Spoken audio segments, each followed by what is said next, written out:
ബംഗ്ലാദേശ് അക്ഷരാർത്ഥത്തിൽ സ്തംഭിച്ചിരിക്കുകയാണ്. US ബംഗ്ലാദേശിന് നൽകിയിരുന്ന US aid നിർത്തലാക്കിയതോടുകൂടിയാണ് Bangladesh അക്ഷരാർത്ഥത്തിൽ സ്തംഭിച്ചത് എന്ന റിപ്പോർട്ടുകൾ പുറത്തു വരികയാണ്. ഇനി ₹1 പോലും ധനസഹായമായി ബംഗ്ലാദേശിന് നൽകില്ല എന്നാണ് US ഇപ്പോൾ ഔദ്യോഗികമായി അറിയിച്ചിരിക്കുന്നത്. ബംഗ്ലാദേശിന് മാത്രമല്ല, ഈജിപ്തിനും ഇസ്രായേലിനും ഒഴിച്ച് വേറെ ഒരു രാജ്യങ്ങൾക്കും US ധനസഹായം ഇനി നൽകില്ല.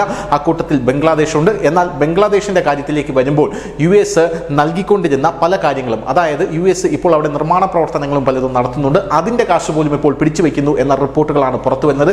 ഇതോടുകൂടി ബംഗ്ലാദേശ് പൂർണ്ണമായും സ്തംഭിക്കുന്ന അവസ്ഥയിലായി. മുഹമ്മദ് യൂനിസ് ഇതിൽ രോഷാകുലനായി എന്ന റിപ്പോർട്ടുകളും ഇപ്പോൾ പുറത്തു വരുന്നുണ്ട്. US ഈ കാണിച്ചത് വലിയ ചതിയാണ് എന്നാണ് മുഹമ്മദ് യൂനിസ് പറഞ്ഞിരിക്കുന്നത്. ബംഗ്ലാദേശിലെ ജനങ്ങൾ പട്ടിണി കിടന്ന് മരിക്കേണ്ട അവസ്ഥ വരും ഇങ്ങനെ ഉണ്ടായാൽ എന്നും പറഞ്ഞതായി റിപ്പോർട്ടുകളുണ്ട്. എന്തായാലും US എയ്ഡ് ബംഗ്ലാദേശിന് നിർത്തലാക്കിയതിനെ തുടർന്ന് ബംഗ്ലാദേശിലുള്ള റോഡുകൾ, അണക്കെട്ടുകൾ, റെയിൽവേ ലൈന്, എയർപോർട്ട് തുടങ്ങിയവയുടെ നിർമ്മാണം പരിപൂർണമായി സ്തംഭിച്ച അവസ്ഥയിലാണ് നിലവിൽ ഉള്ളത്. ബംഗ്ലാദേശിന്റെ ഇൻഫ്രാസ്ട്രക്ചറുകൾ പോലും ഇപ്പോൾ കെട്ടിപ്പൊക്കാൻ പറ്റാത്ത അവസ്ഥയിലാണ് ഉള്ളത്. ഇവയെല്ലാം തന്നെ സ്കീമുകൾ, കരാറുകൾ, വർക്ക് ഓർഡറുകൾ, സർക്കാർ ക്യൂകൾ തുടങ്ങിയവയ്ക്ക് കീഴിലാണ് പ്രവർത്തിച്ചിരുന്നത്. പ്രധാനമായും US-ന്റെ ഒരു വലിയ പങ്ക് ഇതിനകത്തെല്ലാം ഉണ്ടായിരുന്നു. അമേരിക്കയുടെ വലിയ ഫണ്ടിങ് ഇതിനകത്തുണ്ടായിരുന്നു. ഇതെല്ലാം ഇപ്പോൾ പൂർണ്ണമായി നിലച്ചിരിക്കുകയാണ് എന്നാണ് മനസ്സിലാകുന്നത്. ശനിയാഴ്ച വൈകുന്നേരമാണ് ഈ തീരുമാനം വന്നത്. ശനിയാഴ്ച വൈകുന്നേരം ഈ തീരുമാനം വന്നതോടുകൂടി തന്നെ ഈ പണി നടത്തുന്ന പല വർക്കേഴ്സും കോൺട്രാക്ടേഴ്സും എല്ലാം തന്നെ പണി ഉടനെ തന്നെ നിർത്തിവെക്കുകയായിരുന്നു. അന്ന് വൈകുന്നേരം തന്നെ നിർമ്മാണ പ്രവർത്തനങ്ങളെല്ലാം നിർത്തിവെച്ച ശേഷം ഇതുവരെ അത് പുനരാരംഭിക്കാൻ സാധിച്ചിട്ടില്ല എന്നാണ് മനസ്സിലാക്കാനായി കഴിയുന്നത്. ഇസ്രായേൽ, ഈജിപ്തിന് മാത്രമാണ് ഇനി അമേരിക്ക ഫണ്ട് കൊടുക്കുക എന്നുള്ള ആ ഒരു പ്രസ്താവന ഞെട്ടിക്കുന്നതാണ് എന്നാണ് ബംഗ്ലാദേശ് അടക്കം പറഞ്ഞിരിക്കുന്നത്.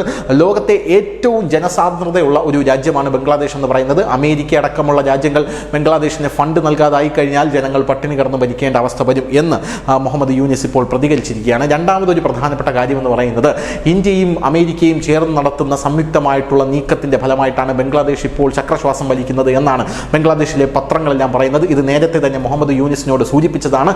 ഹിന്ദുക്കളുടെ കൂട്ടക്കൊല അല്ലെങ്കിൽ ഹിന്ദു വംശഹത്യ ബംഗ്ലാദേശിൽ നടക്കുമ്പോൾ തന്നെ യൂനിസിന് കൃത്യമായിട്ടുള്ള താക്കീത് നൽകിയതാണ്. ഇങ്ങനെ പോയി കഴിഞ്ഞാൽ ബംഗ്ലാദേശിലെ ജനങ്ങൾക്ക് വലിയ തിരിച്ചടി നേരിടേണ്ടി വരും. അതുകൊണ്ട് ഇത് തടയണം എന്ന് വലിയ രീതിയിൽ അവിടെയുള്ള മാധ്യമങ്ങളും മാധ്യമ പ്രവർത്തകരും ബംഗ്ലാദേശിലെ സർക്കാരിന്, ഇടക്കാല സർക്കാരിനും മുഹമ്മദ് യൂനിസിനും താക്കീത് നൽകിയതാണ്. എന്നാൽ മുഹമ്മദ് യൂനിസ് അത് തള്ളിക്കളയുകയായിരുന്നു. കഴിഞ്ഞ ദിവസം നമ്മുടെ വിദേശകാര്യ മന്ത്രിയായിട്ടുള്ള ജയശങ്കർ മാധ്യമ പ്രവർത്തകരോട് പറയുകയുണ്ടായി. അതായത് അമേരിക്കയുമായുള്ള ഉഭയകക്ഷി ചർച്ചകൾക്ക് ശേഷം മാധ്യമ പ്രവർത്തകരോട് പറയുന്ന ഒരു സാഹചര്യം അദ്ദേഹം പറഞ്ഞത് ഇത്തരത്തിലാണ്: ബംഗ്ലാദേശിന്റെ കാര്യത്തിൽ ഞങ്ങൾ ഒരു തീരുമാനമെടുത്തിട്ടുണ്ട്, ഒരു നയം എടുത്തിട്ടുണ്ട്. അത് പക്ഷേ നിങ്ങൾക്ക് മുന്നിൽ പറയാനായി ഞങ്ങൾക്ക് സാധിക്കില്ല എന്നാണ് നമ്മുടെ വിദേശകാര്യമന്ത്രി അദ്ദേഹം പറഞ്ഞത്.